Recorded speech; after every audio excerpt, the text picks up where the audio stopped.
So, you've just come from roughly where? From the east? We were in the Eastern Front, in the Donbass region. What was that like? I have one word to describe, and it's just hell. Yeah, hell. And why? Because every day you're getting casualties. Every day you're getting your friends getting killed. And it's days after days. And most of the missions, actually, of my friends that they come from the Marines, from the States, it was just going to recover dead bodies of our friends that were killed in action from their previous patrol. So, yeah, it was life over there for us. What has been your main job there? For me, I was just used as a infantry soldier. Actually, I was paired up with the Canadian sniper Wally, so I was his teammate. So we were always together, and I was making sure to help him as much as I can, and I was always following him everywhere. I was carrying ammunition. So yes, mainly that was my main job over there. Did you find yourself in direct contact? Oh yes. Oh yes. You want to take me through that? So you're not talking about just artillery. You're talking about direct contact. So are we talking about just the east, or can I talk about? You can talk about wherever you want. Yeah. Okay. Yeah. So I mean, me and Wally's first missions in Irpin.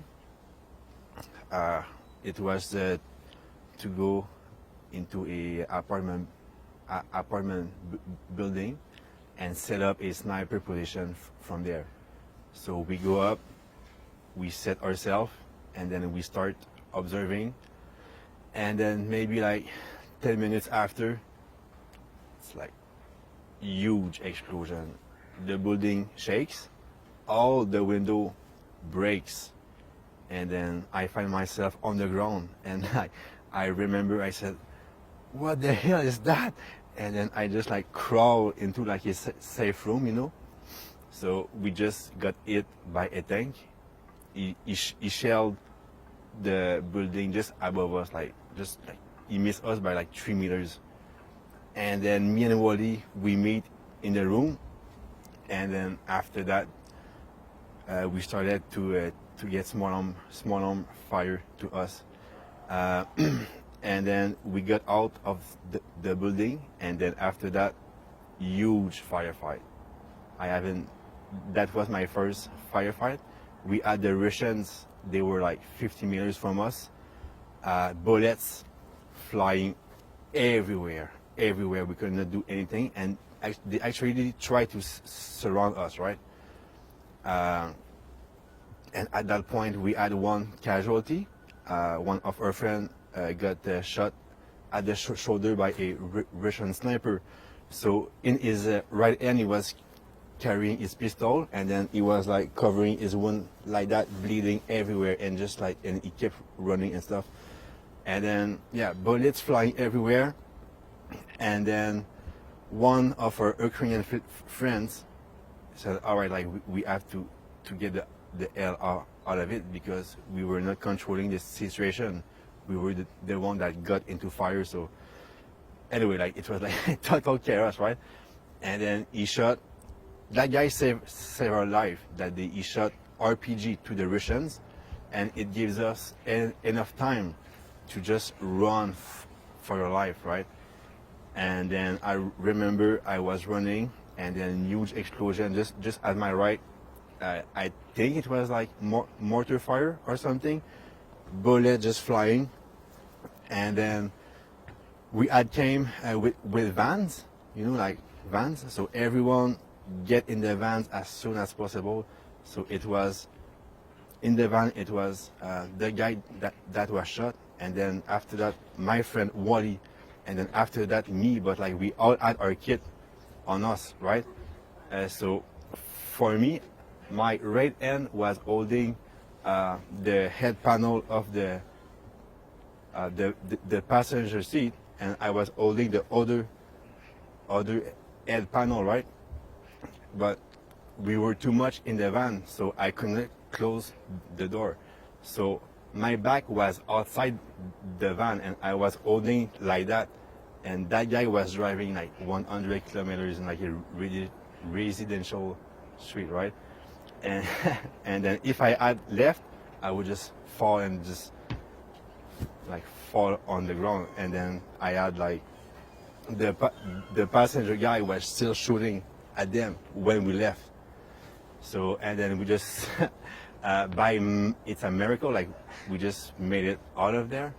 But I mean, yeah, and that was our first patrol, our first mission. And then from there it just got worse. Yeah, that's what I would say. How long ago were you in the east, in Donbass? I would say about maybe 10 days ago. We did approximately 1 week there because at first we were fighting in Irpin. Then after that, with our group, we freed the city from the Russian. And then me and Wally and our unit, we got sent to fight in the east. And then, yeah, in the east it was total different experience because in Irpin it was mainly urban fighting, but in the east it was like the vibe was like World War II. It's like rain, mud, fields, trenches. Yeah, and it was hard because there was an entire Russian tank regiment on the other side of the valley, but we could not really do anything because we had one Javelin with us, and actually Wally learned in 2 hours how to operate the Javelin. And then just like that, we became a Javelin operating crew, like me and Wally. So after that, we were always sent on missions with the Javelin, right? But the tanks, they were too far away for us to engage with the Javelin. So every time we would go out, they would just shoot at us. And then there was one morning. That one morning, me and Wally, we left. The mission was to go on a one-day mission, right? Like in the little forest to observe. If tanks approach, we engage them with the Javelin. So 5 o'clock, it's me and Wally. We walked there. We walked there. It was like 1.5 kilometers in the mud and stuff. And then we arrived on our position, and there was like a trench, and there were already 2 of our friends, Ukrainian, in the trench, right? So Wally looked at me and he said, "Hey buddy, like, can you just stay in the trench? Like, you don't need to be outside." And I was like, "All right, man. You know, like, it's pretty boring to just sit in a trench when your buddy like is doing some work." But you know, I listened to him. And then I go in the trench, and then the two Ukrainian friends, they come out of the trench, right? And then Wally said to them, "Hey guys, go back in the trench." And they just did not listen, and they were just smoking just beside the trench and stuff. And then Wally went a little bit further to observe like the Russian tanks he could see with his binoculars. And then for me, what I remember is I was in the trench, and then I removed my helmet, right? And then I put it on the ground, and like the sun is coming out, and like, it's a pretty good day. Maybe I will go out and just like talk to my Ukrainian friends, right? So I'm about to come out. I put my first feet on the little step, and then it just happened. Huge explosion.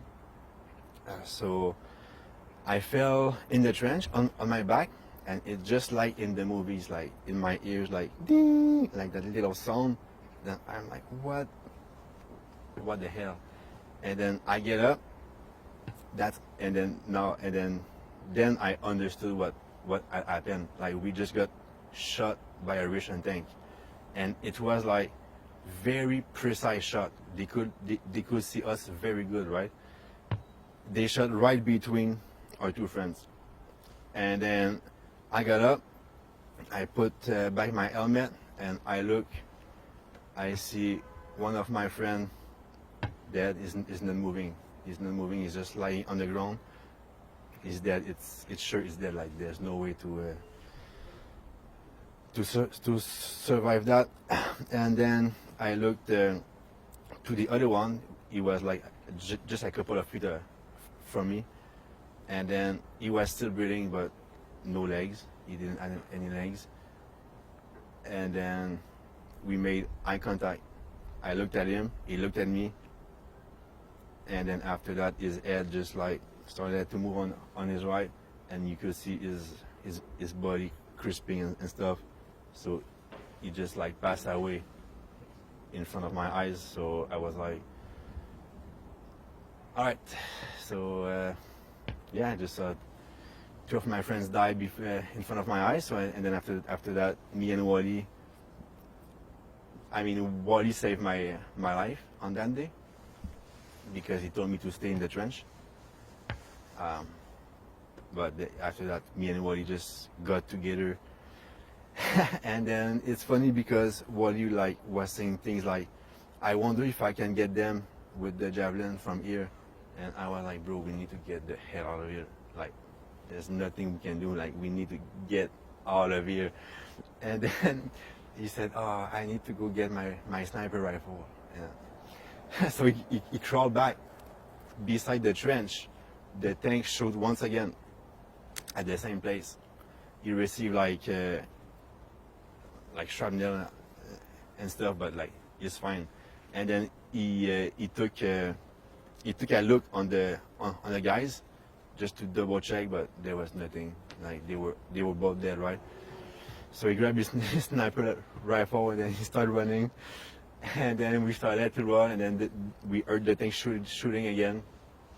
And then we just went back to the base at that point.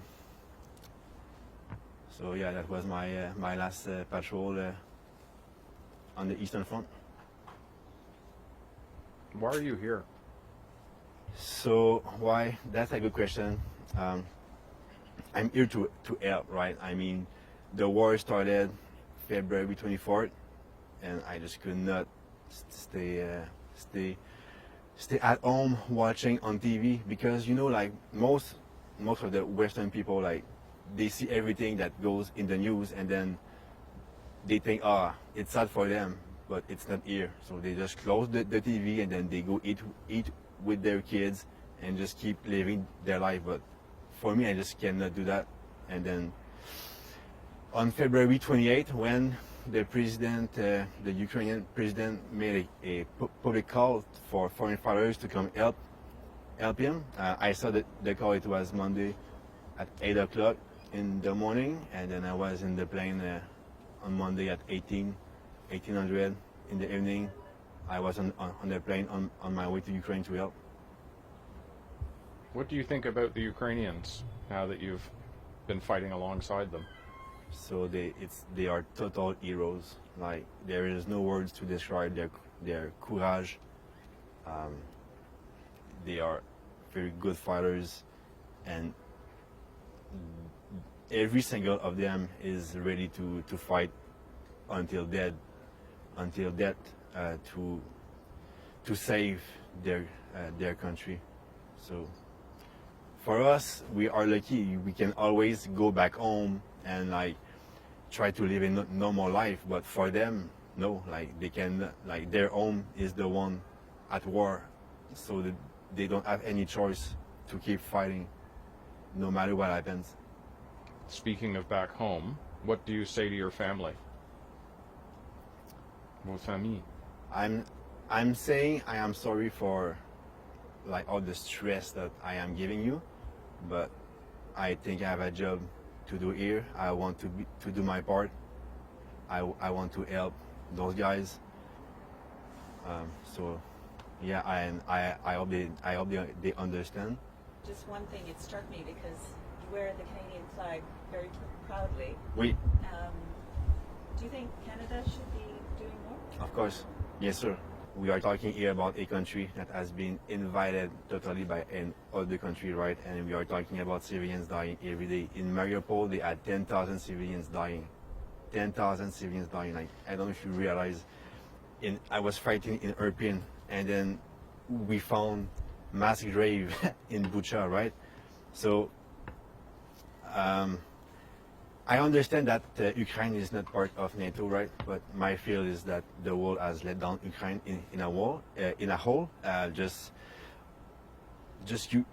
using the excuse, okay, Ukraine is not part of NATO, so we will just like sit back and watch, and good luck. And I mean, I would just like to say thank you for like money, weapons, and stuff. But at the end of the day, if NATO had stepped in, the war would have been done in like less than a week, right? And but because everyone sit back and watch, well, we are seeing all those civilians dying, and now it's day one of the war, and it's still not over. And even the President Zelensky himself, he said that the sanctions are not doing anything. Like, you know, like, thank you for the sanctions, but it's not gonna stop the war. It's not gonna do anything. What do we need? We need boots on the ground. We need troops. We need to unite together and help Ukraine. That's what we need. Prayers, I'm sorry, but it doesn't do anything. Money, yes, it helps. Armaments, yes, it helps. But at the end of the day, the Ukrainians are let alone to fight against Russia. We let the Ukrainians fight alone against Russia, and I don't have any words for this. I'm just so. That's why I had to come here to help them, because I feel that the world had let down the Ukrainians.